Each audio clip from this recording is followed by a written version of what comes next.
اعوذ باللہ من الشیطان الرجیم بسم اللہ الرحمن الرحیم۔ ہم نے تقریباً آیتیں پڑھ لی تھیں 102 102 تک ہم نے پڑھ لیا تھا۔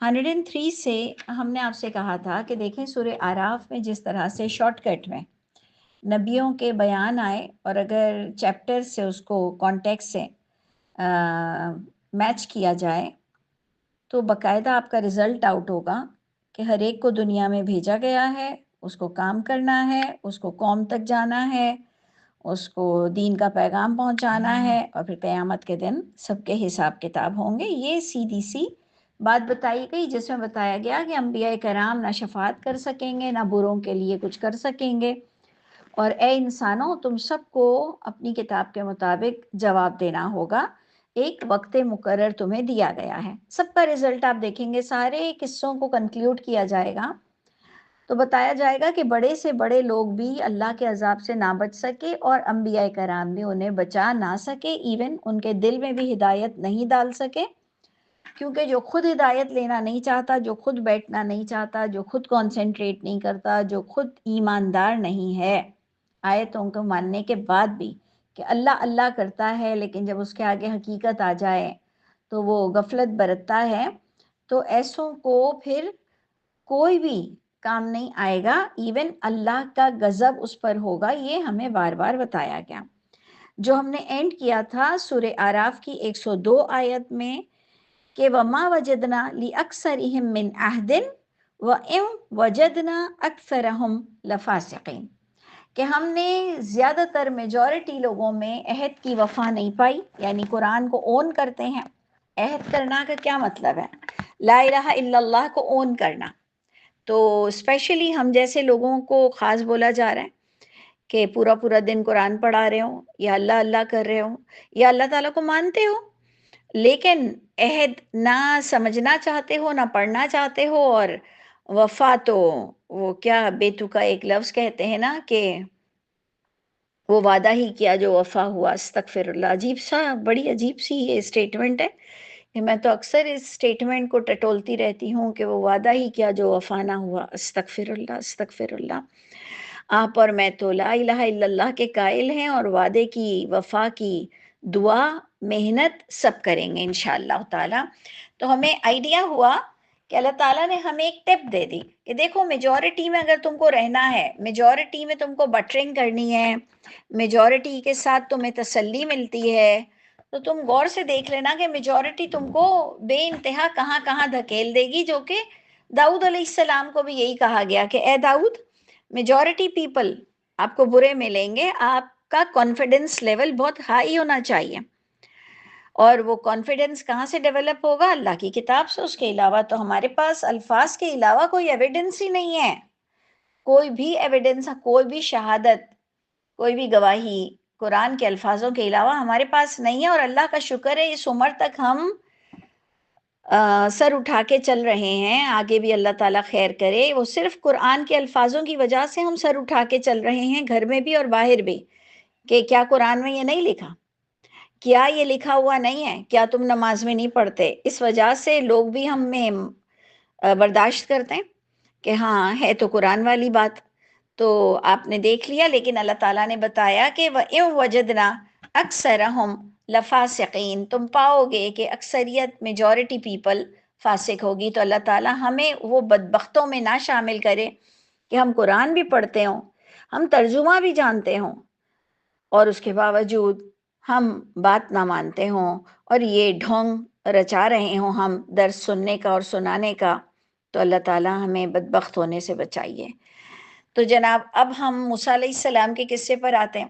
سارے نبیوں کے قصے اتنے شارٹ کٹ میں بیان ہوئے، لیکن موسیٰ علیہ السلام کا قصہ اتنا ڈیٹیل میں جائے گا، اتنا اللہ تعالیٰ اس کو الیبریٹ کر کر بتائیں گے، جو کہ میری انڈرسٹینڈنگ کے مطابق ہمیشہ یہی آ رہا ہے کہ ایکچول محمد صلی اللہ علیہ وسلم کے جو دشمن تھے، اگینسٹ پارٹی تھی، وہ یہ اہل کتاب تھی، موسیٰ علیہ السلام کو ماننے والے لوگ تھے۔ اس لیے بار بار موسیٰ علیہ السلام کے قصے کو چیپٹر سے، کانٹیکس سے میچ کر کے دیا جاتا ہے۔ اب ادھر بھی اہل کتاب کو بھی کیا سنوایا جا رہا ہے، اور مجھ کو اور آپ کو بھی کیا تلقین دی جا رہی ہے؟ اس میں موسیٰ علیہ السلام کی لائف کے کون کون سے پارٹ اجاگر کیے جائیں گے جو میرے لیے بھی بہت امپورٹنٹ ہے، نصیحت آموز ہے، اور اہل کتاب جو اس وقت کا اللہ کے نبی کو نبی ماننے کو تیار نہیں تھا، جبکہ نبی اپنے آپ کو منوانے اس لیے آتے تھے کہ تم برائی چھوڑ دو، دیٹس اٹ. اور کوئی ان کا مقصد نہیں ہوتا تھا کہ مجھے کیا مان لو. ان کا مقصد یہ ہوتا تھا کہ بس تم برائیوں کو چھوڑ دو اور حق کے ساتھ اسی دین پر آؤ جو نبی تمہارے لیے دین لائے تھے. یعنی تم موسیٰ علیہ السلام والے لوگ موسیٰ علیہ السلام کے ہی دین پر آ جاؤ.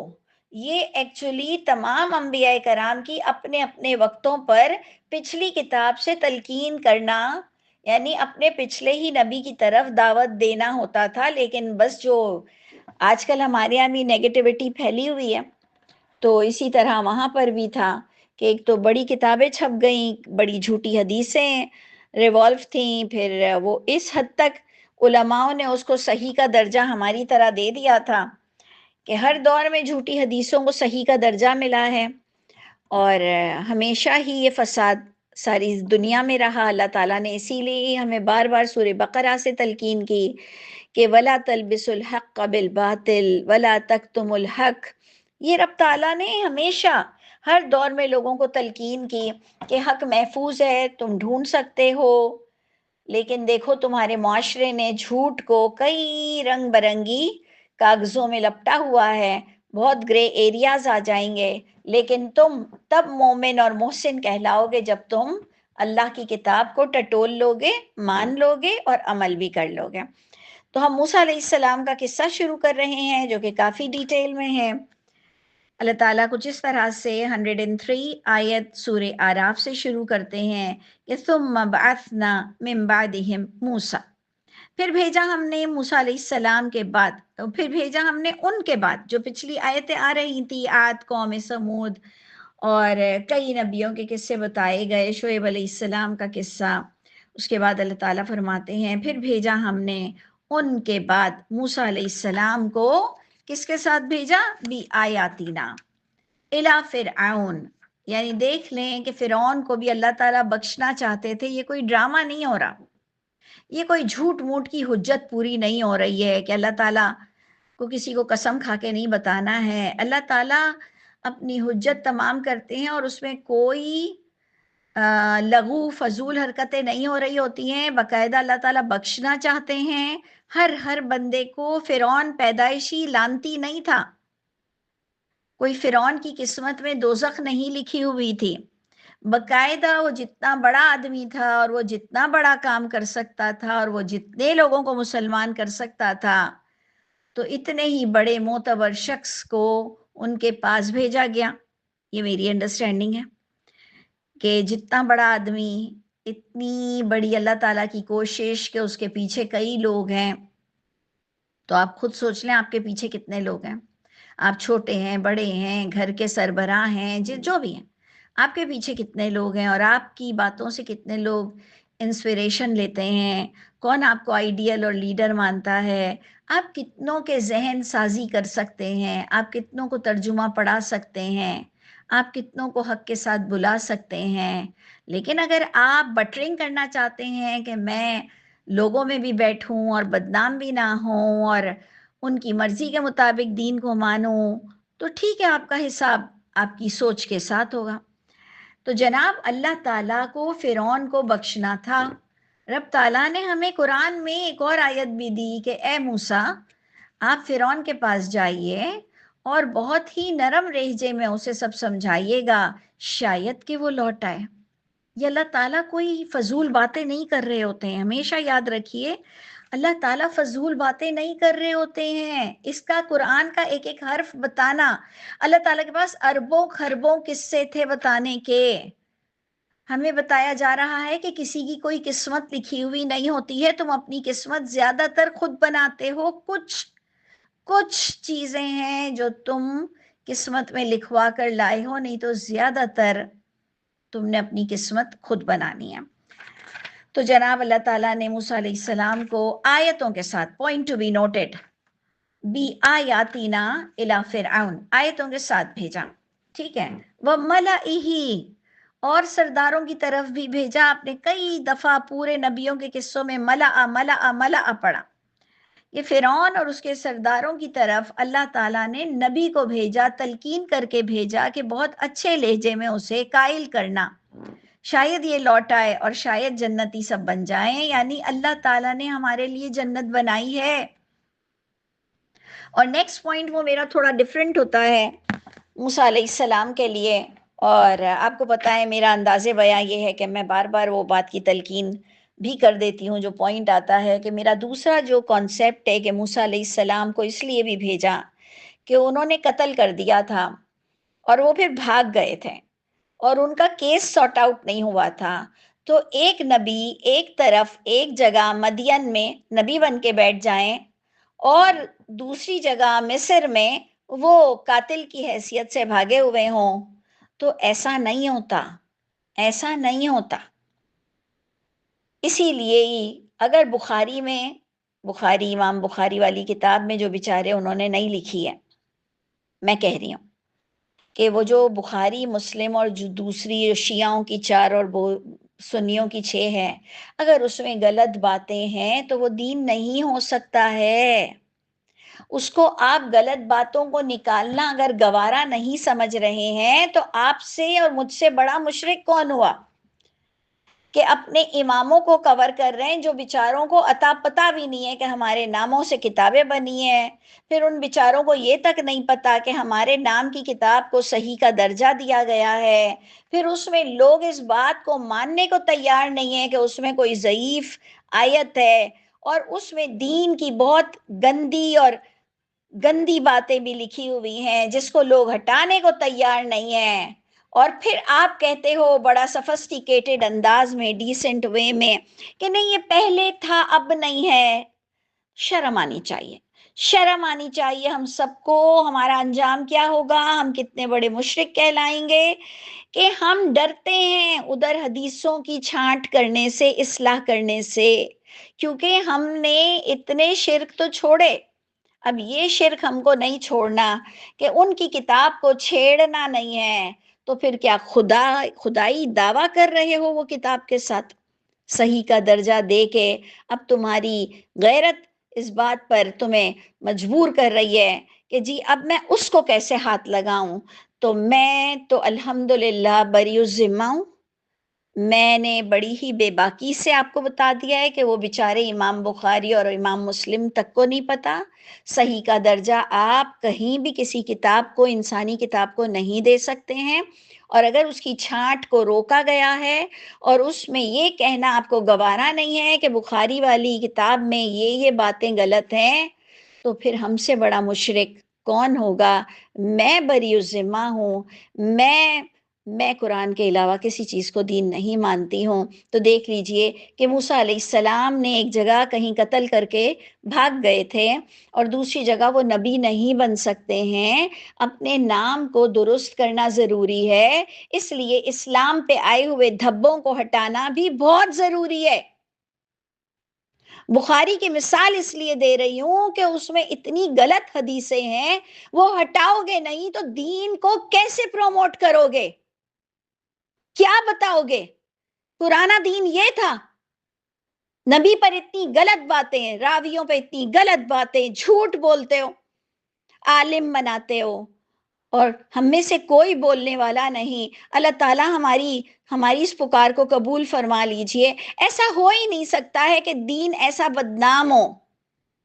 موسیٰ علیہ السلام اپنی بدنامی ہٹانے دوبارہ اللہ تعالیٰ نے انہیں فرعون کے ہی پاس بھیجا، اور آپ پورے قصے میں دیکھیں گے کہ وہ اریسٹ نہیں ہوئے. موسیٰ علیہ السلام اریسٹ نہیں ہوئے. کیوں؟ کیونکہ وہ الزام سے پھر بری ہو گئے ہوں گے. نہیں تو اتنے کام جو کر رہے ہیں لوگ ان کے پاس آ رہے ہیں. ابھی آپ ان قصوں میں پڑھیں گے کہ جب ان پر آفت آتی تھی تو یہ موسیٰ علیہ السلام کے پاس آتے تھے اور کہتے تھے کہ آپ کے پاس تو اللہ کا عہد ہے، آپ ہمارے لیے دعا کریں. اس کا مطلب وہ اس وقت بھی ایک اچھے آدمی کہلا رہے تھے اور ان کو گرفتار نہیں کیا گیا، ان پر سے قتل کا الزام ہٹا دیا گیا ہوگا. اور باقاعدہ اتنے سارے معاملات انہوں نے ٹیکل کیے، لیکن وہ کہیں بھی گرفتار ہوتے ہوئے نہیں دکھ رہے ہیں۔ تو اس سے میرا ایمان کہتا ہے کہ بخاری مسلم کی اور آپ کی دوسری غلط حدیثوں کو ہٹانے سے بھی آپ کے اسلام پہ آنچ نہیں آئے گی، بلکہ اسلام اور نکھر جائے گا۔ جو آپ ڈر رہے ہو نا، یہ سب سے بڑا شرک ہے مسلمانوں کا، اس کے پیچھے مرو گے، تباہ ہو جاؤ گے، برباد ہو جاؤ گے۔ وہ جھوٹی حدیثیں ہٹانے سے تمہارے دین کو اور اللہ تعالیٰ نکھار دیں گے۔ مت ڈرو کہ وہ حدیثیں ہٹانے سے ہمارے دین کا کیا ہوگا۔ موسیٰ علیہ السلام جب کھل کر سامنے آ گئے تو ان کی عزت اور بڑھ گئی۔ یوسف علیہ السلام کھل کر سامنے آ گئے، انہوں نے بادشاہ کی کوئی سفارش نہیں مانی۔ بادشاہ جیسے نے ان کو جیل سے بری کرنے کا حکم دیا، انہوں نے کہا نہیں جی، میں اپنے اوپر آئے ہوئے الزامات کو ہٹائے بغیر کسی جگہ نہیں جا سکتا کہ بادشاہ کا مشیر بن جاؤں اور کوئی ڈگری لے لوں یا کوئی اسٹیٹس پہ چلا جاؤں اور میرا نام بدنام ہو کہ میں عورتوں کے جرم میں گرفتار ہو کے جیل میں گیا تھا، وہ میری عقل مندی کی وجہ سے مجھے جیل سے رہائی مل رہی ہے۔ انہوں نے کہا مجھے ایسی رہائی نہیں چاہیے جب تک کہ میرے کیس سے مجھے بری نہ کر دو۔ اور پھر اللہ تعالیٰ نے انہیں بری بھی کیا اور دنیا میں انہیں عزت بھی ملی۔ یہ ہوتی ہے انسانیت، یہ ہوتی ہے سر اٹھا کے چلنا۔ آپ کیسے لوگ ہو؟ آپ کو شرم نہیں آتی ہے ہم سب کو کہ ہم نبی پر لائی ہوئی جھوٹی باتوں کو بول نہیں سکتے ہیں؟ تو ہم نبی کے دور میں کیا جنگیں لڑتے؟ ہم نبی پر جو دعوے دیتے ہیں کہ جان دے دیں گے، جان دے دیں گے، اگر ہم ان کا زمانہ پاتے تو ہم کوئی جان نہیں دے سکتے تھے۔ ہم ان خدا نخواستہ منافقوں میں ہوتے جو پیچھے رہ جاتے تھے۔ کیا کرو گے، کیا کرو گے یہ زندگی جی کر جس میں تم حق نہیں بول سکتے ہو، اپنے نبی پر سے الزامات نہیں ہٹا سکتے ہو، صرف میڈیا پر بولنا ہی تو ہے۔ ہمارے دور کا تو جہاد اور بھی ایزی ہے، اور ہمارے دور کا تو جہاد اور بھی کیوں ایزی ہے کہ قرآن سب مانتے ہیں تو ہم کہتے ہیں کہ جی وہ ساری حدیثیں بے انتہا جھوٹ پر مبنی ہیں، ایک انسان کی لکھی ہوئی ہے اور بیچارے بخاری مسلم کی بھی نہیں لکھی ہوئی ہے۔ یہی تو بولنا ہے ہم کو، اور اس کی چھانٹ بہت ضروری ہے، اس کی چھانٹ بہت ضروری ہے۔ ہم یہ احتجاج تو ریکارڈ کرا سکتے ہیں نا اللہ تعالیٰ کے لیے، یا یہ بھی نہیں کر سکتے ہو؟ ٹھیک ہے، پھر اپنی جگہ سنبھالو، انتظار کرو۔ تو اللہ تعالیٰ باقاعدہ فرعون کے پاس نبی کو بھیجتے ہیں، اس کے سرداروں کے پاس نبی کو بھیجتے ہیں، اور ہمیں یہاں بتایا یہ جا رہا ہے فَظَلَمُوا بِهَا، ان تمام لوگوں نے حق نہیں مانا۔ ظلمہ کس چیز کا اپوزٹ ہے؟ حق مارنا۔ تو انہوں نے اللہ کی کتاب کا، آیت کا حق مارا، انہوں نے ان آیتوں کو نہیں سمجھا، نہ سمجھنے کی کوشش کی۔ ضروری نہیں ہے کہ ہم اس کو معجزات ہی لیں، معجزات اور ساتھ میں آیتیں ہم دونوں ساتھ ساتھ لے کے چلیں گے۔ جیسے قبلے کی آیت میں ہم نے قبلہ، ڈائریکشن، نماز پڑھنے والا اور طریقہ، قبلہ طریقے کو بھی کہتے ہیں، ہم نے دونوں چیزوں کو پیرالل لے کے ہم نے ایک بہت انٹلیکچول درس ریکارڈ کرنے کی کوشش کی تھی۔ جس کسی کو قبلے کے بارے میں جاننا ہو تو وہ ان آیتوں کے نمبرز دیکھ کر یوٹیوب سے لے سکتا ہے، فریال ایم حسین کے نام سے، کہ ہم نے قبلے کو دو پیرالل لے کے چلا تھا کہ قبلہ طریقہ اور قبلہ نماز کا ڈائریکشن، ہم نے دونوں چیزوں کو لے کے چلا تھا کیونکہ ہم دونوں چیزوں کے قائل ہیں۔ اسی طرح یہاں پر آپ آیت، قرآنی آیت، اس وقت کی الہامی کتاب کی آیت اور معجزات دونوں کو ساتھ میں لے کے چلیں گے کہ انہوں نے آیتوں سے ان کو ترغیب دینے کی کوشش کی، لیکن انہوں نے حق مارا۔ فرعون اور اس کے سرداروں نے فانظر کیف کان عاقبۃ المفسدین، یہاں شروع میں تو لکھ ہی دیا گیا کہ تم دیکھنا، نظر ڈالنا ان کی واقعے پر قرآن سے کہ پھر کیسے ہوا ایسے مفسد کا انجام۔ تو آج جو ہم نے ٹاپک ڈسکس کیا ہے کہ ہمیں بہت ضرورت ہے کہ نبی کریم صلی اللہ علیہ وسلم پہ جو جھوٹی باتیں آئی ہیں ان کو ہٹانے کے لیے ہمارے پاس ایک مشن ہونا چاہیے کہ خدا کا واسطہ نبیوں پر اور راویوں پر جھوٹ مت بولو، اور دیندار اللہ کے نام سے حدیث قدسی لا لا کے جھوٹ مت بولو اللہ کے لیے، توبہ کر لو، ابھی ہم زندہ ہیں، اللہ تعالیٰ ہمیں موقع دے رہے ہیں۔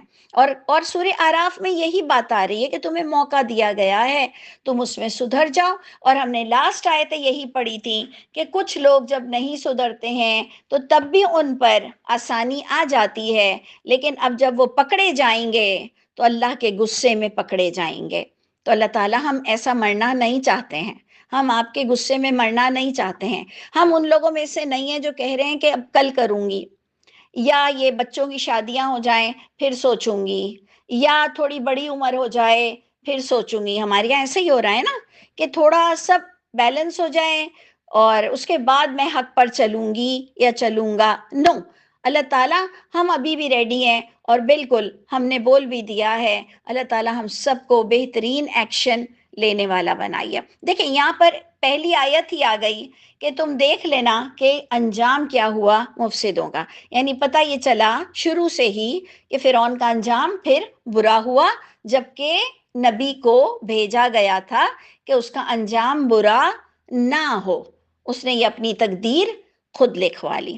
اب ایک لمبا قصہ آئے گا، وقال موسیٰ، اور کہا موسیٰ علیہ السلام نے کہ اے فرعون، بے شک میں میسنجر ہوں، میں رسول ہوں رب العالمین کی طرف سے۔ دیکھیں آیتیں ہم دونوں لے کے چل رہے ہیں کہ انہوں نے پچھلی کتاب سے تلقین کی، اور یہ قرآن میں آپ کو ایویڈنس ملے گا کہ باقاعدہ موسیٰ علیہ السلام کے دور میں فرعون کے پاس بھی اللہ کی کتاب موجود تھی، جبکہ وہ جو رجل مومن کا قصہ آ رہا ہے اس میں آپ دیکھیں گے سورہ مومن میں بھی کہ رجل مومن کا قصہ جو آیا کہ وہ کہتا ہے کہ تمہارے پاس اس کی دلیل موجود ہے جو موسیٰ علیہ السلام تمہیں آیتیں بتا رہے ہیں۔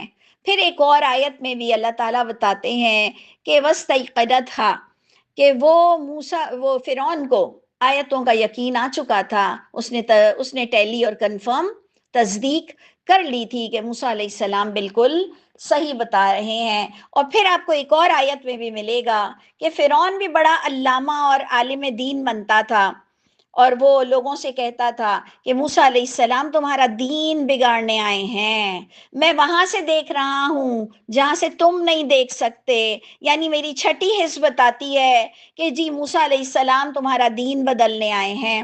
اس سے کنفرم ہوتا ہے کہ یہ فرعون بھی بڑا دیندار بنتا تھا اور اس نے لوگوں کو تباہ و برباد کیا ہوا تھا۔ تب بھی آپ کو اور مجھ کو عقل نہیں آ رہی ہے، تو پھر ہم کیا یہ قرآن پڑھ رہے ہیں؟ سوچئے کہ موسیٰ علیہ السلام نے فرعون کو کہا کہ میں میسنجر ہوں رب العالمین کی طرف سے، یعنی پچھلی ہی بات کتاب سے لاؤں گا۔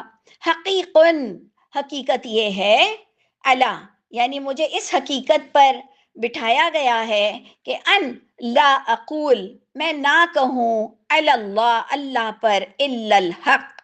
سوچ لیجئے، نبی باقاعدہ آیتوں کی تبلیغ کرنے آئے تھے، ان کو آیتوں سے سمجھا رہے تھے کہ حقیقت پر مبنی یہ بات ہے، فیکٹ یہ ہے کہ میں نہیں کہوں گا اللہ پر مگر حق کہوں گا، یعنی میں وہی سے ہٹ کر باہر نہیں جاؤں گا، کوئی جھوٹی حدیث نہیں مانوں گا، کوئی تمہارے قصے کہانی نہیں مانوں گا، نہ کہوں گا، نہ کوئی ایسی فضیلت اور انٹرپریٹنگ بتاؤں گا، نہیں میں کہوں گا اللہ تعالیٰ پر مگر بالکل برحق بات، یعنی وہی پر مبنی باتیں کروں گا۔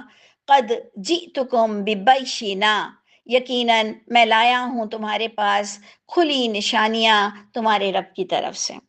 کس کو کہتے ہیں؟ ہم نے ہمیشہ اس کو انٹلیکچولی ڈیل کیا کہ کون کب ایسے کہتا ہے کہ میں کھلی بات لایا ہوں، کھلی دلیل لایا ہوں۔ یہ تب ہوتی ہے جو آپ بھی جس کو مانیں اور میں بھی مانوں، اسے کھلی دلیل کہتے ہیں۔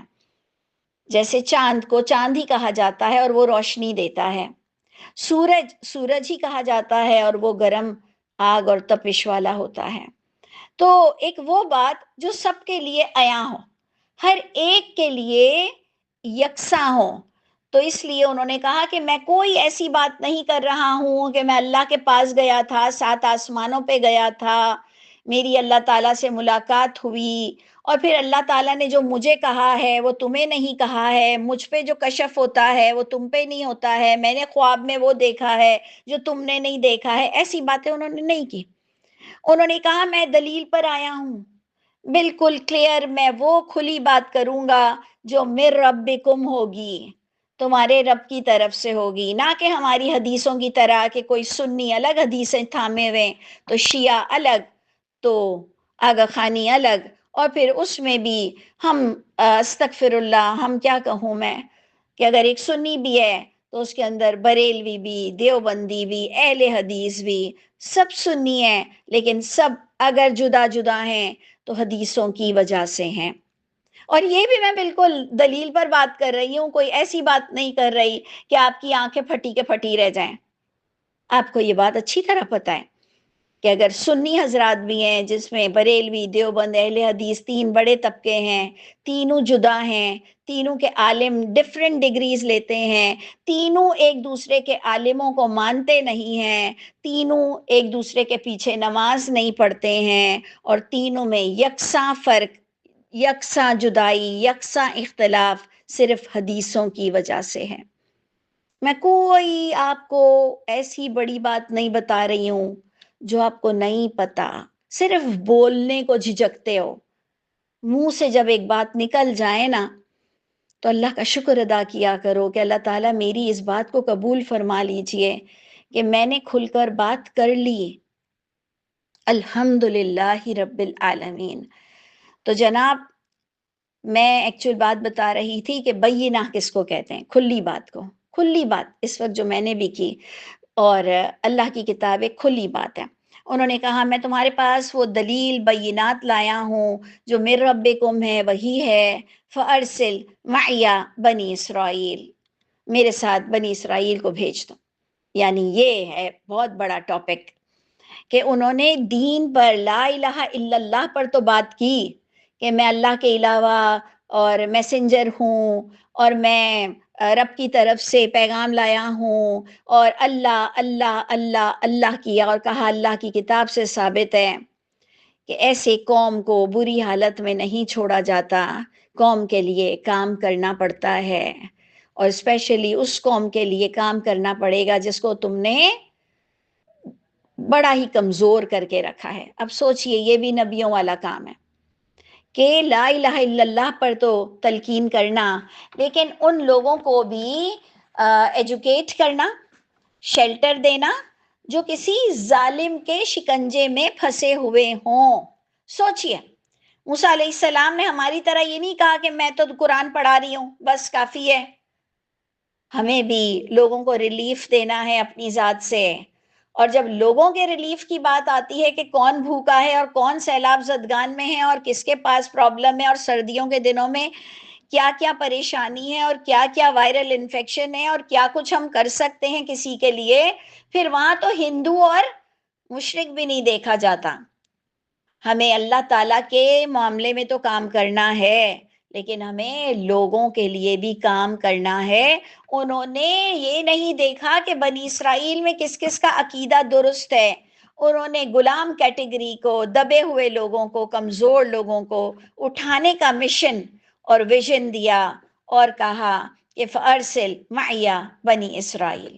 یعنی اس کا مطلب وہ نبی کتنا کام کرتے ہوں گے، کتنی اسٹریٹجی ہوگی ان کے پاس، کتنا انہوں نے اس کا پورٹ فولیو بنایا ہوگا، کتنا انہوں نے اس کے لیے سوچا ہوگا کہ اگر یہ دے دیتا ہے مجھے بندے تو میں ان کے ساتھ کیسے ورکنگ کروں گا، اور ان کو کیسے ایجوکیٹڈ کروں گا، اور ان کی مشکلوں کا حل کیا ہوگا۔ یہ بھی ایک نبی کے پاس ساری اسٹریٹجی موجود ہوتی ہے۔ تو اگر ہم سنت سنت سنت کرتے ہیں تو ہمیں انشاءاللہ ایسا مکمل انسان بننا چاہیے جو کتنی اسٹریٹجی رکھتے ہوئے لوگوں کی بھلائی کے لیے سوچتے ہیں، اور کلمے کی طرف بھی لوگوں کو بلاتے ہیں۔ اللہ تعالی ہم سب کے حامی و ناصر ہوں۔ یہ کافی لمبا قصہ ہے، سورہ اعراف میں انشاءاللہ پھر کنٹینیو کرتے ہیں۔